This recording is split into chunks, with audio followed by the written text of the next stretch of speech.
وعلیکم السلام ورحمۃ اللہ وبرکاتہ۔ یہ پوسٹ بھیجیے جی، سبحان اللہ رب بحمدہ، سبحان اللہ العظیم۔ اللہ کے محبوب دو کلمات، جی یہ دو کلمے اللہ کو بڑے محبوب ہیں۔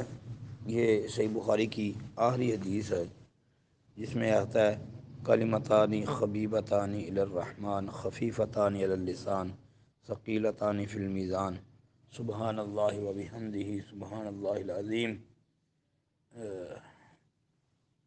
کہ دو کلمے اللہ کو بڑے محبوب ہیں، زبان پہ ہلکے، میزان پہ بھاری ہیں۔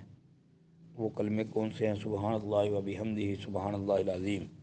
باقی جو آپ نے لکھا ہے کہ یہ تسبیح جس نے صبح کے ٹائم 100 مرتبہ پڑھ لی اس کے سمندر کی جھاگ کے برابر بھی گناہ ہوں گے تو اللہ معاف فرما دے گا۔ اچھا محترم بھائی، یہ جو کلمات ہیں نا، ان کے پڑھنے کی بڑی فضیلت، بڑی اہمیت حدیث میں وارد ہوئی ہے۔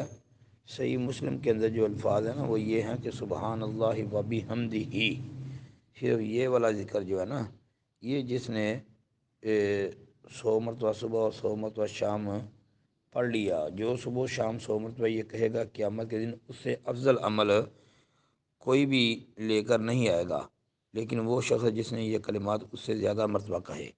باقی سبحان اللہ وبحمدہ یا سبحان اللہ وبحمدہ سبحان اللہ العظیم، ان کی فضیلت اور اہمیت میں ویسے تو کئی ایک صحیح احادیث موجود ہیں، کئی حدیثوں میں ان کی فضیلت آئی ہے۔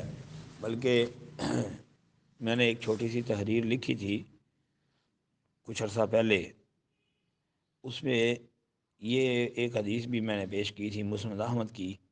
مسند احمد کی ایک حدیث ہے جس میں ہے کہ قرآن پاک کے بعد سب سے محبوب ترین کلمات یہی اللہ پاک کے ہاں ہیں۔ جی اللہ کی تسبیح و تحمید والے۔ السلام علیکم ورحمۃ اللہ وبرکاتہ۔